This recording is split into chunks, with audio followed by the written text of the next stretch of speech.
Bonjour mesdames et messieurs, re-bienvenue à votre capsule mensuelle de la MRC en bref, où nous vous faisons le résumé des grands points de la séance de la table des conseillers de comté de la MRC d'Abitibi. Je suis toujours en compagnie de M. Sébastien Dastou, notre préfet, pour vous résumer l'Assemblée. On va commencer avec le financement d'un projet via le Fonds forêt. Oui, bien, il faut comprendre qu'on a la gestion des forêts au niveau des lots intramunicipaux. Ça, c'est super intéressant parce que, oui, on le gère bien, on coupe des arbres, on plante des arbres, mais en même temps, ça nous génère un profit. Puis ce profit-là, bien, il est redistribué dans les municipalités qui possèdent des lots intramunicipaux. Ça nous permet de faire des projets qui sont territoriaux, mais aussi dans les municipalités. Puis là, on a eu un super projet de Sainte-Gertrude qui est de faire un sentier pour se rendre au camp Carcajou. Alors, c'est fun de voir qu'on a des sommes, qu'on est capable de les sortir, puis qu'on fait les projets. À noter que les projets doivent être sur des lots intramunicipaux. Alors, bien, c'est bien, puis on met en valeur notre magnifique territoire, puis on va en profiter tous ensemble.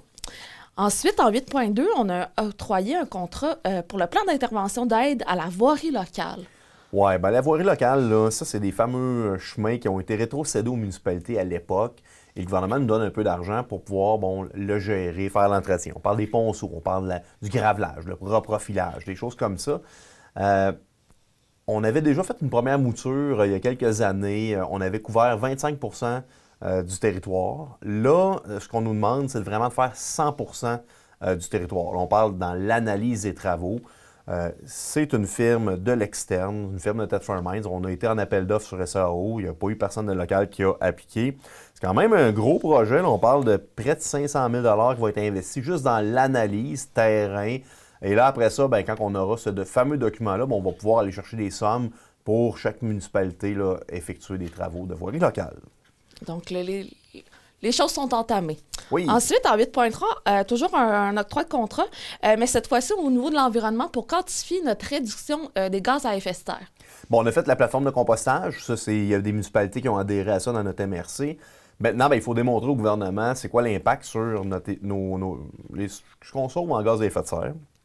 C'est Nordastello qui fait cette analyse-là. C'était eux qui le faisaient l'année passée pour à peu près le même montant. Là, c'est environ 9 500 $.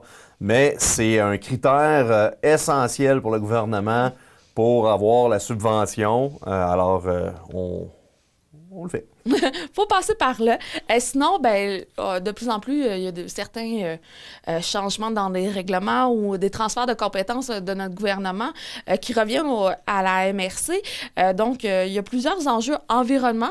Donc, vous avez décidé de monter sur pied un comité de travail sur cette thématique-là.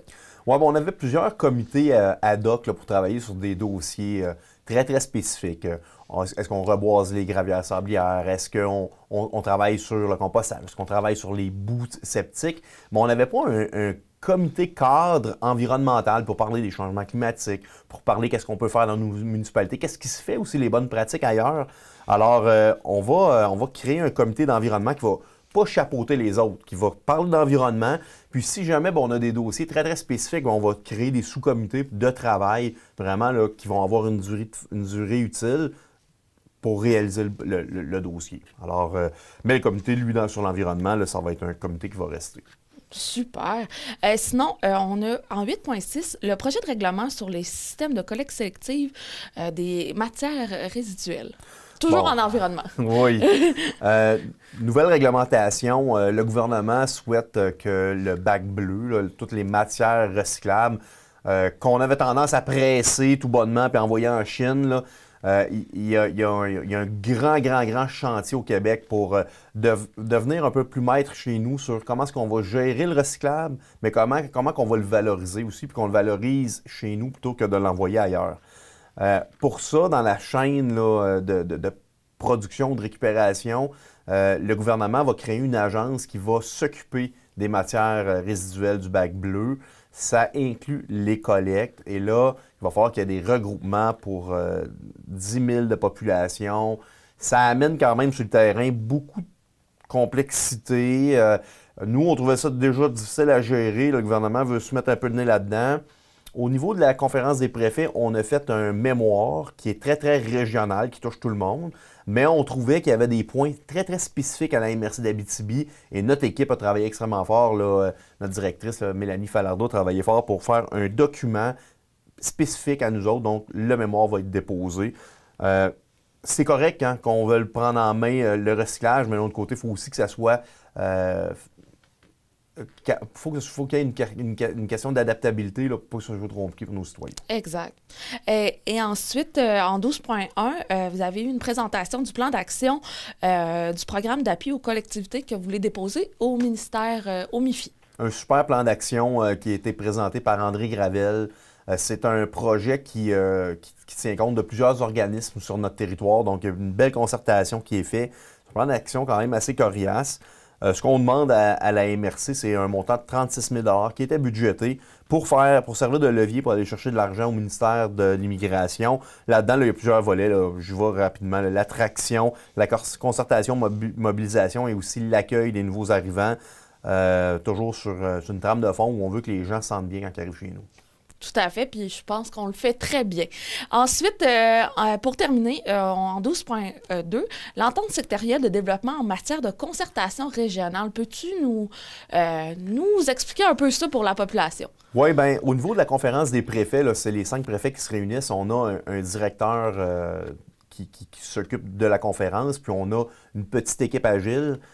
On a décidé d'aller chercher de l'argent dans le fonds Ruralité Région, qui est un fonds régional. On va faire une ponction, puis on va s'adjoindre une ressource supplémentaire au niveau de la conférence des préfets. Cette ressource-là va nous aider à travailler sur des mémoires qui vont être régionaux, faire de la concertation avec les différents services des MRC pour s'assurer qu'on n'échappe rien, puis qu'on soit prêt dans la mesure où on a des représentations politiques à faire. Alors, on ne veut pas que la CPAT devienne une super structure, mais on veut être agile, on veut pouvoir travailler pour nos MRC et ça devenait important d'avoir une ressource supplémentaire. Alors, je suis bien content que les maires de la MRC d'Abitibi aient décidé d'embarquer dans le projet. D'ailleurs, ça ne vient pas directement dans nos poches, ce n'est pas une cote-part, c'est vraiment un fonds du gouvernement qui est géré par la CPAT. Pour assurer notre représentativité au gouvernement, puis de faire entendre notre voix à travers la province. Exactement. Puis sur ça, Sébastien, je te remercie encore une fois de venir faire le résumé mensuel. Et vous, à la maison, on se retrouve le mois prochain pour une autre édition de la MRC en bref.